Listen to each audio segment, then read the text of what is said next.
करोड़ों किसानों की आवाज को उन्होंने जो बुलंदी दी, सचमुच चौधरी साहब का सम्मान देश के कोटि कोटि अन्नदाता किसानों का सम्मान है। और चौधरी साहब की स्मृतियों को यह एक नमन भी है, विनम्र श्रद्धांजलि भी है। चौधरी साहब का आंकलन,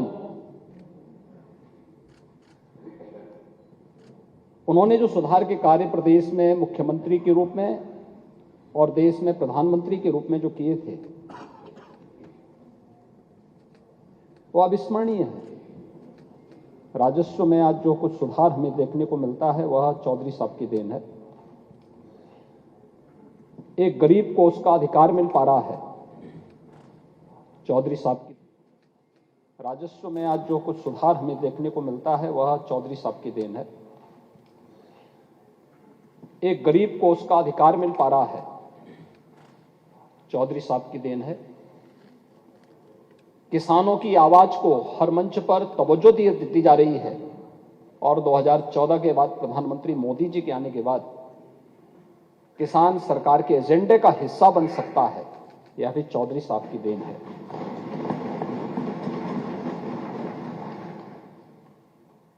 इन सभी नेताओं ने या अलग अलग क्षेत्र से जुड़े हुए विशेषज्ञों ने देश को एक पहचान दी और सर्वथा भारत रत्न एक उपयुक्त सम्मान है। मैं सोचता था कि अपने बजट भाषण में जब किसानों की बात आएगी तो नेता विरोधी दल अवश्य चौधरी साहब का स्मरण करेंगे, लेकिन बिगड़ी बात बने नहीं, लाख करो किन कोय, रहे मन फाटे दूध को, मथे न माखन हो। यह स्थिति आज उनकी हो चुकी है। कोई साथ में आने को तैयारी नहीं है, क्योंकि सबको मालूम है कि पता नहीं कहां किसको धोखा दे दे। तो चाचा तो जानते ही थे कि इसलिए क्या होने जा रहा है।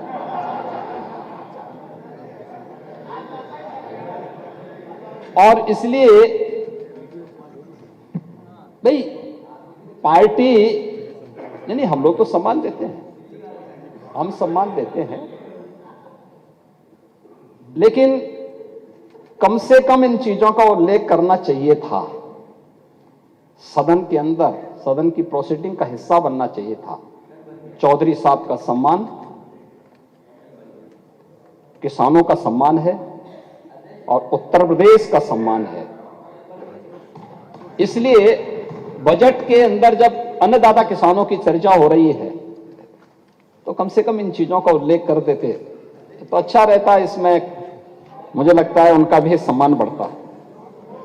लेकिन मैं महोदय धन्यवाद दूंगा उन सभी माननीय सदस्यों को इस पूरी चर्चा में सत्ता पक्ष और विपक्ष के 93 माननीय सदस्यों ने इस चर्चा में भाग लिया और इस चर्चा में भाग लेकर के इसको और रचनात्मक बनाया।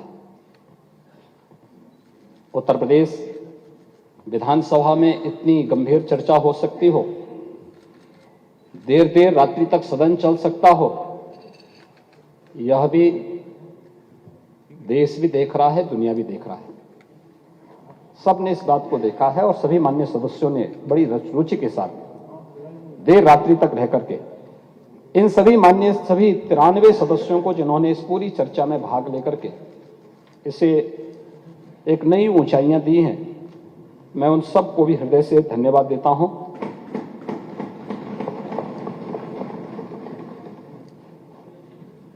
महोदय, जब 2017 में हमने अपना पहला बजट, उस समय प्रस्तुत किया था, तब भी हम लोगों ने इस बात को कहा था कि हमारा ये बजट मर्यादा पुरुषोत्तम प्रभु श्री राम को साक्षी मान करके हम लोग इसे प्रस्तुत कर रहे हैं। और ये हमारा सौभाग्य है कि जब आज हम लोग, मेरी सरकार ने अपना 8वां बजट प्रस्तुत किया है, तब अयोध्या में प्रभु रामलला का भव्य, दिव्य और नव्य मंदिर बन करके आज प्राण प्रतिष्ठा का कार्यक्रम भी बड़ी धूमधाम के साथ संपन्न हो चुका है। रामलला वहां विराजमान हो चुके हैं और इसलिए बजट भी प्रभु राम के श्री चरणों में समर्पित है, क्योंकि लोक मंगल का ये बजट है, इसलिए प्रभु राम लोक मंगल के प्रतीक हैं। ये बजट भी उनके श्री चरणों में समर्पित है। महोदय, अमृत काल के इस पहले बजट में राम राज्य की उन अवधारणाओं को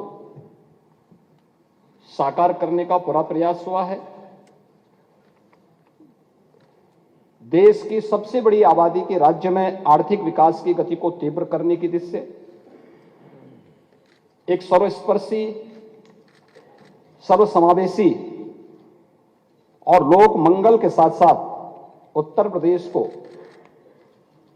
समृद्धि की एक नई ऊंचाइयों तक पहुंचाने के लिए एक बेहतर रोड मैप के साथ इस बजट को इस सदन के सम्मुख प्रस्तुत किया गया है। बजट में अंत्योदय से एक विकसित अर्थव्यवस्था तक, इंफ्रास्ट्रक्चर से ईज ऑफ लिविंग तक, ईज ऑफ डूइंग बिजनेस से इन्वेस्टमेंट के ड्रीम डेस्टिनेशन तक, कृषि और किसान से लेकर के गरीब कल्याण तक, आस्था से लेकर अर्थव्यवस्था तक, शिक्षा और स्वास्थ्य से स्वस्थ और स्वावलंबन की ओर, संस्कृति से समृद्धि की ओर और महिला सशक्तिकरण के संकल्प को समावित करते हुए एक विकसित उत्तर प्रदेश के रूप में प्रस्तुत करने का एक बेहतर रोड मैप और उत्तर प्रदेश को उस मार्ग पर ले जाने के एक संकल्प के साथ ये बजट इस माननीय सदन में प्रस्तुत किया गया है। हो सकता है नेता विरोधी दल को बजट के आकार को लेकर के आपत्ति हो, क्योंकि पहली बार उत्तर प्रदेश का बजट देश का किसी भी राज्य की तुलना में सबसे बड़ा बजट है। 7,36,000 करोड़ रुपए से अधिक का बजट है। ऐतिहासिक वर्ष का एक ऐतिहासिक बजट भी है। अगर हम लोग 2012-13 की तुलना में देखेंगे तो 3 गुना से अधिक है। 2016-17 की तुलना में देखेंगे तो उनका उस वर्ष का चुनावी बजट था, उस सब के बावजूद उससे भी दोगुना बजट है। गत वर्ष की तुलना से देखेंगे तो लगभग 7% वृद्धि के साथ ये बजट इस माननीय सदन में प्रस्तुत हुआ है। महोदय, बजट में जो इसका आकार बड़ा है वो केवल व्यय की दृष्टि से नहीं है, वह 25 करोड़ जनता की आकांक्षाओं के अनुरूप लोक कल्याण के लिए, अंतिम पायदान पर बैठे हुए व्यक्ति के विकास के लिए, उत्तर प्रदेश के इंफ्रास्ट्रक्चर के लिए, शिक्षा, स्वास्थ्य और टेक्नोलॉजी को कैसे हम स्ट्रेंथन कर सकें, इस दिशा से आम जन के जीवन स्तर को उठाने के लिए और उत्तर प्रदेश जैसे राज्य में प्रति व्यक्ति आय को नेशनल एवरेज के बराबर ले जाने के एक संकल्प के साथ में हम लोगों ने यह बजट प्रस्तुत किया है। महोदय, उत्तर प्रदेश की जीडीपी की बात यहां पर हो रही है। अगर 16-17 की तुलना में आप देखेंगे तो पिछले 7 वर्ष, लगभग 7 वर्ष के दौरान 3 वर्ष कोरोना जैसी वैश्विक महामारी का सामना करने के बावजूद हमारी सरकार उत्तर प्रदेश की जीएसडीपी को दोगुना करने में सफल रही है। ये हम सब जानते हैं कि 2017 तक, आजादी के बाद से लेकर के 2017 तक उत्तर प्रदेश की कुल जीडीपी 12 और 13 लाख करोड़ के बीच में थी।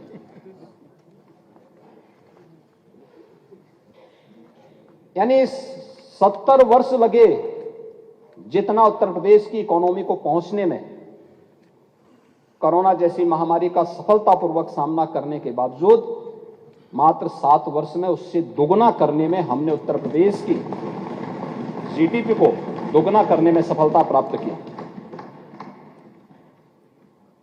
उत्तर प्रदेश की प्रति व्यक्ति आय को दोगुना करने में सफलता प्राप्त की। और यही नहीं, जब हम 2017 में थे, आबादी में उत्तर प्रदेश देश का नंबर 1 का राज्य था, लेकिन अर्थव्यवस्था में देश की छठी अर्थव्यवस्था के रूप में उत्तर प्रदेश गिना जाता था। और आज जब हम 2024 में आ रहे हैं, 2024-25 के बजट पे चर्चा कर रहे हैं, तब मैं कह सकता हूं कि उत्तर प्रदेश की अर्थव्यवस्था आज के दिन पर देश की नंबर 2 की अर्थव्यवस्था भी बन गई है।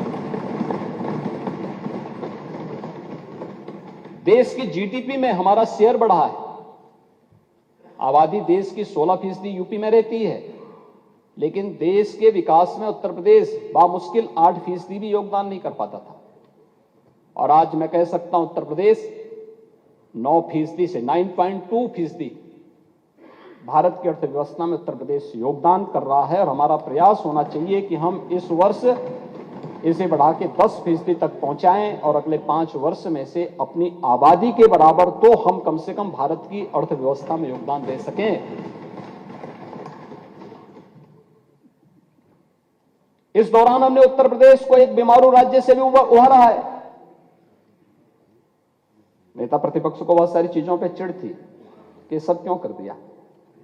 आज ये रेवेन्यू सरप्लस स्टेट है, बीमारू प्रदेश नहीं है। और यह पिछले 7 वर्ष में बिना कोई टैक्स लगाए हुए हुआ है। जनता जनार्दन पे कोई टैक्स नहीं लगा। मंडी शुल्क को आधा किया गया। प्रदेश में डीजल पेट्रोल की दर देश में सबसे कम उत्तर प्रदेश में है। और इसके पीछे राम राज्य की ही यही अवधारणा है, जो प्रभु राम भरत जी से कहते हैं।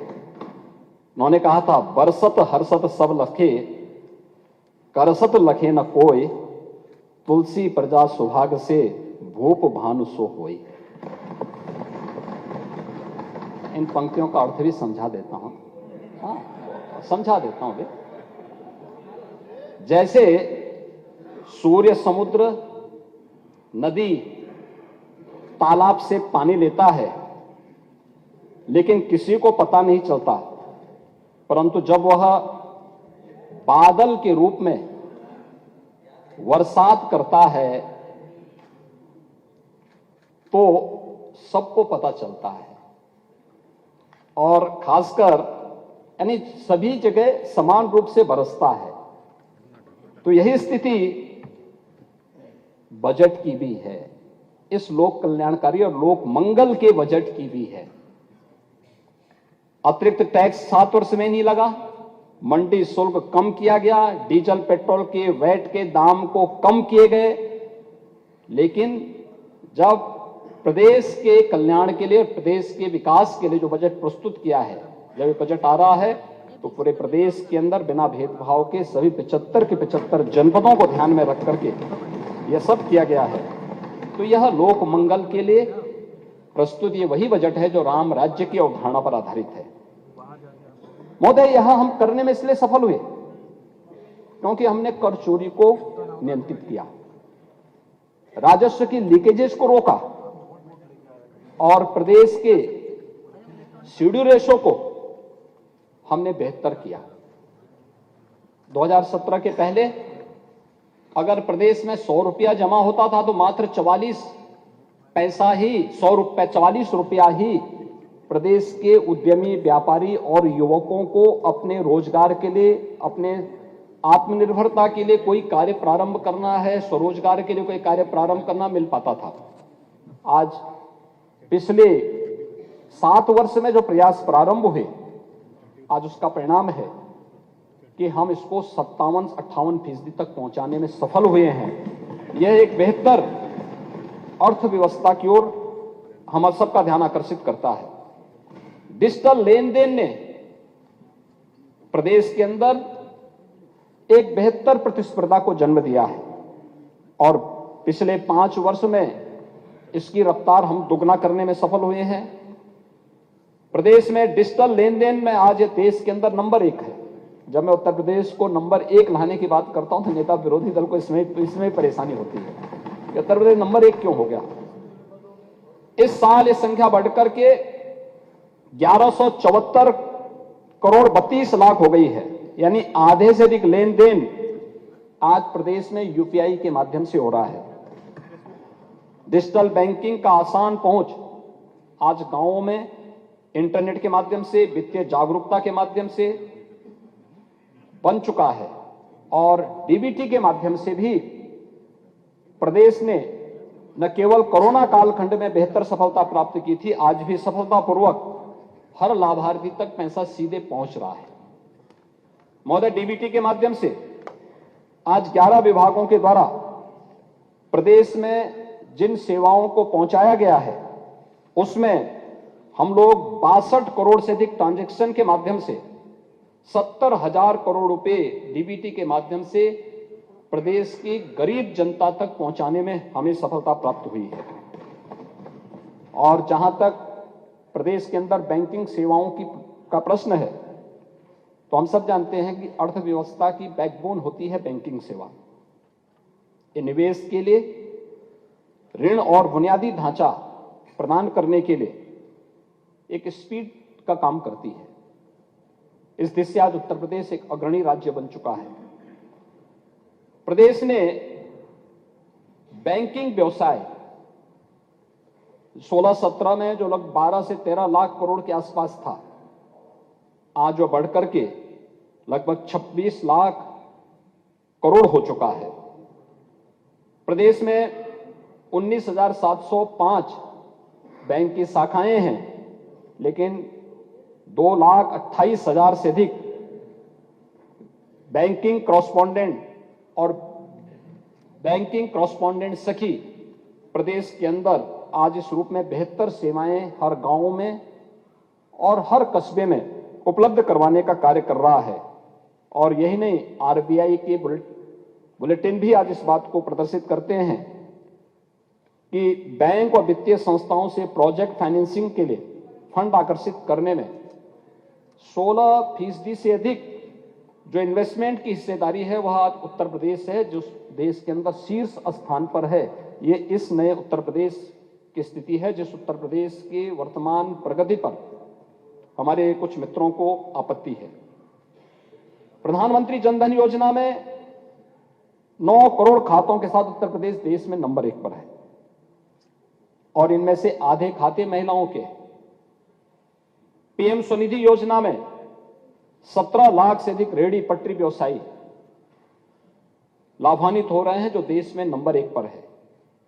प्रधानमंत्री सुरक्षा बीमा योजना में 5 करोड़ 55 लाख लाभार्थियों के साथ उत्तर प्रदेश देश में नंबर 1 पर है और आईटीआर फाइल करने में, यानी आयकर रिटर्न भरने में उत्तर प्रदेश देश में दूसरे स्थान पर है। जून 2014 में 1,65,000 आयकर रिटर्न उत्तर प्रदेश में फाइल होते थे और जून 2023 में यह बढ़ करके लगभग 12 लाख हुए हैं, यानी 1,65,000 से। यह दिखाता है प्रदेश में प्रति व्यक्ति आय में वृद्धि हुई है और वह आईटीआर भरने के लिए स्वतः स्फूर्त भाव के साथ तैयार हुआ है। यह प्रदेश को अगर हम देखेंगे तो 2022-23 की तुलना में राष्ट्रीय फलक पर भी देखेंगे तो राष्ट्रीय आर्थिक विकास की जो दर थी 7.2 रही, जबकि प्रदेश की इस दौरान अगर हम करंट प्राइस में लेंगे तो 14.3% की दर से उत्तर प्रदेश की विकास दर देश के अंदर रही है।